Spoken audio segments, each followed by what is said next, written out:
welcome to Three Questions with a Career Professional. We're very excited today to have an in-person, our principal for the day, Phil Vavala, who's going to talk to us a little bit about electrical engineering. Thanks so much for chatting with me. Thanks for having me today. Absolutely. So we'll just dive right in. Can you tell me a little bit about your education and career history? Sure. So I attended a local high school, went to Slasianum School. Okay, we won't hold that against you. Thanks, appreciate that, but excited to be here today. It's really been an excellent day, but graduated in the late 80s and then attended Drexel University in Philadelphia, local school right up to the north here, and attended there and it got a degree in electrical engineering with an emphasis on power system engineering. So not all electrical engineers go into the same field of discipline. Mine was specifically on electric transmission and distribution systems. Okay. So I graduated from there and had got a bachelor's degree.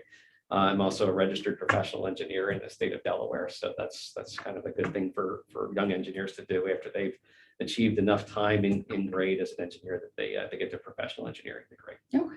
Wonderful. So can you tell me a little bit about what a day in your life looks like? And again, as we've done many of these interviews in times of the pandemic, it might look a little bit different than it used to. Feel free to provide sort of kind of 2 years ago or what your current or both. That sounds great.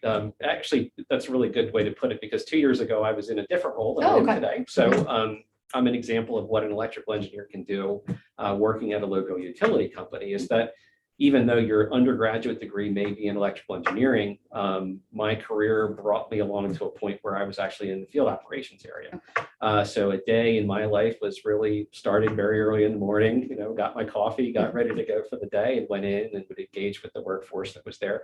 I had both field people that were responsible for fixing things, like when the lights go out, these are the people that go out and put the poles and wire back up in the air, respond to the storms and those type of things. So a day would be a morning with them, chatting about the day, talking about safety, what's important, what drives them, how their families are doing, those kind of things, what the jobs for the day were, those type of things. And once we kind of got through that, then it was really kind of meeting time, where you sat down with maybe your operating staff to talk about what the objectives for today were, for the week, long term, and beyond that. So a lot of business related meetings. Where are we with our budget? Where are we with our key metrics and how we're performing as an organization? And that was what I did every day, before with the COVID hit. And then since then, I've actually changed roles. I'm in an electrical engineering department now. So I'm the director of transmission and substation engineering. And that's the team that's responsible for building a lot of the infrastructure that you see around us, the high tension transmission towers, the local substations, the control systems for those. Both here in Delaware and then also in New Jersey and in the greater part of Washington, D.C. area. So it's about an engineering staff of about 200 people. And a day in that life is very different than an operating job. So a lot of things happen in the morning. We still connect with my leadership team, talk about what's going on in their areas, talk about what's happening with their designs and their staff. And then key meetings throughout the day to talk about where we are with our budget, where we are with our key projects, any issues that we have with either material suppliers being able to give us materials, where our engineering staff is in terms of their training, their accreditation, just general human resource type activities, those type of things. And it, kind of proceeds through the day with a series of meetings, but it's all done remotely now because the workforce is a work from home since all of this kind of happened. So has tested my personal ability to remain engaged and to have good conversations and meaningful conversations with the staff when we're all not sitting around the table talking to each other. So it's been very interesting. I think it's been a real test to the business. It's been a real test to the leaders and a test to the employees. But I'm happy to say that everyone's performed very well under these circumstances, and it's exciting. We're getting the work done. Wonderful. So, how different are the two roles that you have had most recently from maybe what you did immediately after college, as we think about sort of time where you're doing more of the actual engineering and less of the business side of things? Sure, absolutely. And that's a great question, because what I found about life is what you think you want to do now may not necessarily be the thing that you want to do 5, 10, 15, 20, 25 years from now. When I graduated from college, I wanted to be the best electrical engineer that there ever was. And I really put a lot of my time and talent into what do I need to do to be the best technically in this space. So I did a lot of self-study. tried to align myself with the best mentors that I could in the organization, people that were technical mentors that could teach me the things that I needed to do in order to be able to achieve that goal. And when you first start out as an engineer in the business, you have a lot to learn. You think you learned everything in your undergraduate, and what you found was that was about this much. And really aligning with some good technical mentors, spending their day listening, spending your day working with a senior person to help produce a design that you can be proud of, was really where the beginning was for my career. And as I continued to work through that, obviously when you do very well with something, you get more responsibility. And with that, then getting a team of lesser experienced engineers working under my supervision, so that I could share with them what I knew. And then we could work on substation projects, and then obviously continue to build and grow our experience and our ability to execute as an organization. And it wasn't really until about maybe 5 or 10 years into that journey where I said, I think I've kind of maxed out where I wanted to be on that technical track. I really felt myself called to be a people leader.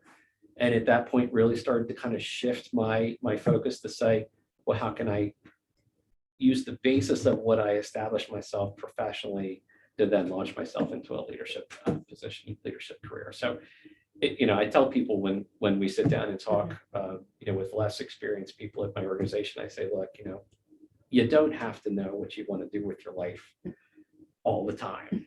The important thing is that you have a plan, and that plan has, where do I want to be in 5 years? And if that changes in 5 years and it's something completely different, it doesn't mean that your first plan was bad. It just means you continue to grow as an individual. So yeah, absolutely. Yeah. And have you been at Exxon the whole time? Yeah. Okay. So I've worked, it's interesting, things never stay the same in the business. So when I started working for the company, it was actually Delmarva Power. So it was a local utility company. Yeah. I'm born and raised in Wilmington. It was like, it just lined up so well in so many things. And then after about 5 years of working there, another company, we merged with a company called Atlantic City Electric, which operates in South Jersey, Atlantic City, and all that. And we merged, and that was a big deal because it was a merger of two utility companies, and people thought, oh my gosh, how is this going to affect me? Yeah.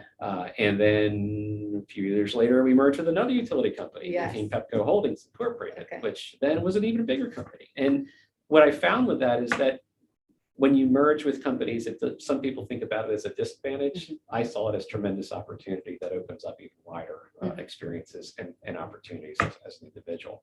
And then finally, Exelon purchased us. I guess it's probably going back, it's 5-6 years ago now. And has just been a tremendous infusion of regimen, both finance and performance related improvement for our company that has just been phenomenal, and it's been really rewarding to work in an environment like that. So wonderful. Yeah.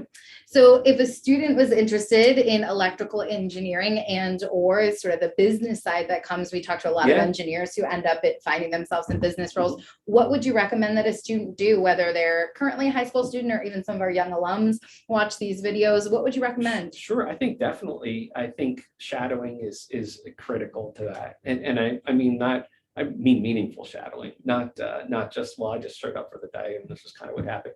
Really getting yourself involved, whether it's through an internship, through some kind of part-time employment, perhaps, but seeking out members of the industry that are influential to at least get some mentoring in that space, and ultimately try to get a position as an intern in that space. I'm a product of that. When I was in college, my first year of college, I was undeclared. I knew I wanted to be an engineer, but wasn't sure exactly which one.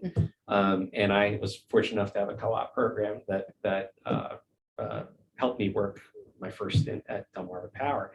And it wasn't really until that, and working with the individuals that I worked with there and performing some of the rudimentary tasks, that I say, hey, this is something that I'm really interested in continuing to pursue. And then that continued to build on itself in more experiences, more employment with the company, and ultimately long-term employment with the company. So I think that's the thing is seek out mentors, seek out people that can help provide context about the industry and what it has to offer.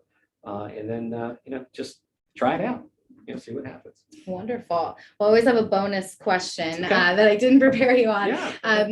Best piece of career advice you've ever been given? Ooh, that I've ever been given. Yes. Wow, I thought you were going to say that I gave to somebody else. You could do that as well. The best piece is be yourself. And that might seem trite, but to be true to yourself, to be true to what you stand for, and to have a personal brand that reflects that is exceptionally important. Because what I think at the end of the day, whether you make a lot of money or you make a little bit of money, you need to face yourself in the mirror every single day when you go home and when you wake up in the morning. And being yourself is the best way to achieve that. Bring your total self to work, be yourself, give 100%, and you'll never go wrong. Wonderful. I love that advice because I think that's actually something students can do now too. We just did an exercise with an elevator pitch, helping students to pitch themselves. So again, that brand piece really ties perfectly back into it's as if we planned it. Yes, well, thank you so much for your time. We greatly appreciate it. And I know there will be a lot of students that appreciate watching this video. Okay. So thanks so much. I appreciate it. Thank you. Absolutely.